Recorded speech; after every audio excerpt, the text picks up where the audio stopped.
Welcome to Chapter 13 of Managerial Economics. Today we'll explore the fundamental goals that drive business firms and examine how managers make decisions under different conditions of knowledge. We'll cover organizational objectives, from traditional profit maximization to modern stakeholder approaches, and understand the critical concepts of certainty, risk, and uncertainty. By the end of this module, you'll understand how businesses set their objectives and how they navigate the complex landscape of decision-making under different levels of predictability. Let's begin our journey into the strategic mind of modern business organizations. The traditional economic view holds that businesses have one primary goal: profit maximization. This classical theory assumes firms should undertake any action that increases profit. Profit is simply total revenue minus total cost. While this provides a clear benchmark for decision-making, critics argue it's too simplistic and ignores timing and risk.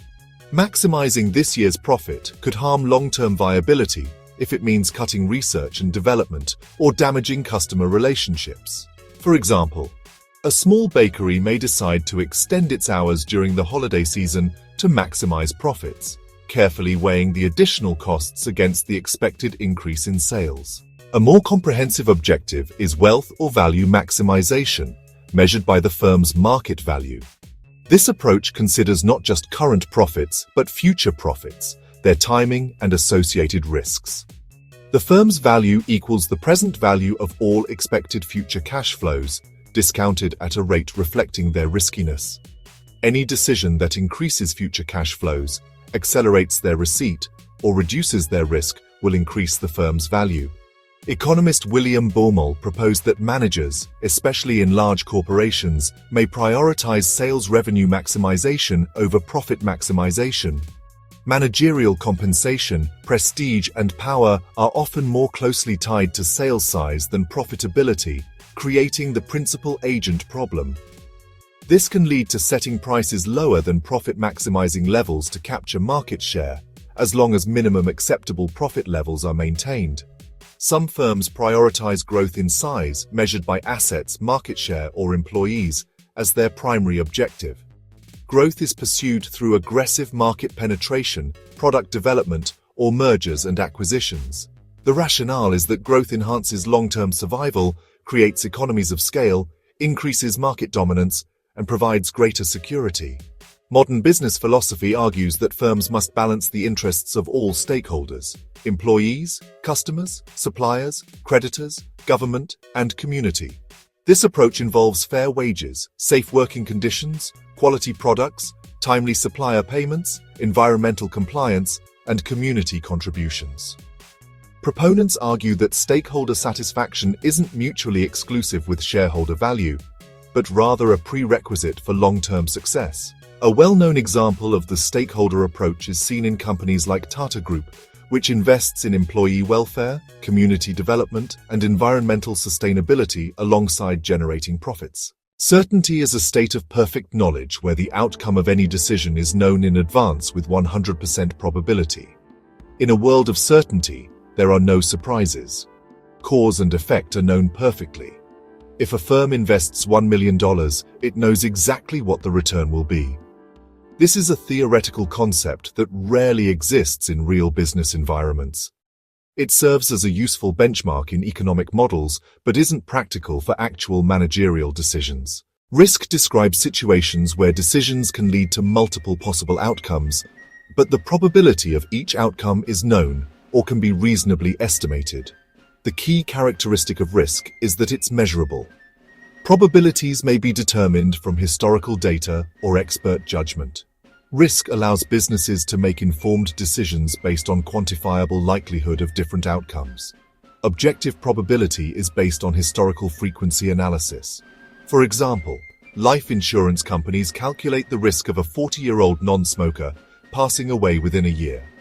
While they don't know what happens to a specific individual, vast historical data allows precise probability assignment across large populations.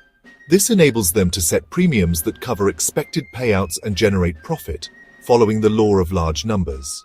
For instance, a farmer may use crop insurance to protect against unpredictable weather, converting potential losses into manageable costs. Subjective probability is based on personal judgment and expertise when historical data is scarce. For instance, a bank assessing credit risk of a startup in a new industry relies on loan officers' judgment to assign default probabilities.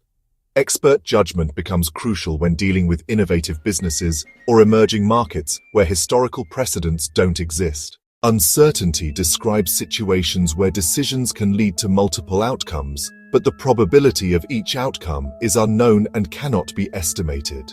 This is a state of imperfect knowledge where the future is unpredictable and historical data isn't reliable because conditions are unique or fundamentally changed. Most major strategic business decisions are made under conditions of uncertainty. A pharmaceutical company investing billions in groundbreaking drug research faces true uncertainty. There's no historical data for scientific success probabilities. Startups in emerging technologies, such as quantum computing, often face true uncertainty, as there is little historical data to predict market acceptance or technical breakthroughs. Similarly, the long-term societal impact of disruptive technologies like artificial intelligence creates profound uncertainty for many industries. Regulatory approval, consumer reactions, and competitor responses all remain fundamentally unpredictable in breakthrough innovation scenarios. The fundamental distinction, articulated by economist Frank Knight, lies in measurability.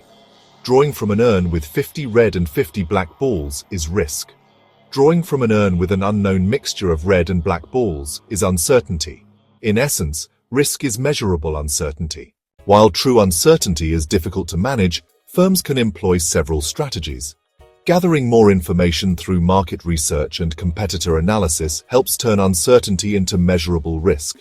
Economic forecasting and customer surveys can help assign probabilities to different demand levels, converting uncertainty into risk. Insurance allows firms to transfer specific, well-defined risks like fire, theft, or liability to insurance companies by paying premiums. This strategy effectively converts an unknown potential loss into a known, fixed cost, eliminating specific risks from the firm's balance sheet. Diversification involves spreading investments across different products, markets, or assets, following the principle of not putting all eggs in one basket. A company operating in multiple unrelated industries or selling in various international markets is less vulnerable to downturns in any single area. Hedging is a financial strategy to offset potential losses from fluctuations in commodity prices, interest rates, or currency exchange rates. An airline can use futures contracts to lock in jet fuel prices, while exporters use forward contracts to lock in exchange rates. Building flexibility through adaptable production systems, low fixed costs, and strong balance sheets helps firms respond to unforeseen circumstances. Scenario planning involves developing detailed potential futures and strategies for each, helping managers build more resilient plans. A global energy company might use scenario planning to prepare for different regulatory environments, fluctuating oil prices, and advances in renewable energy. Understanding organizational goals and the spectrum from certainty to uncertainty equips managers with the framework for strategic decision-making in complex business environments.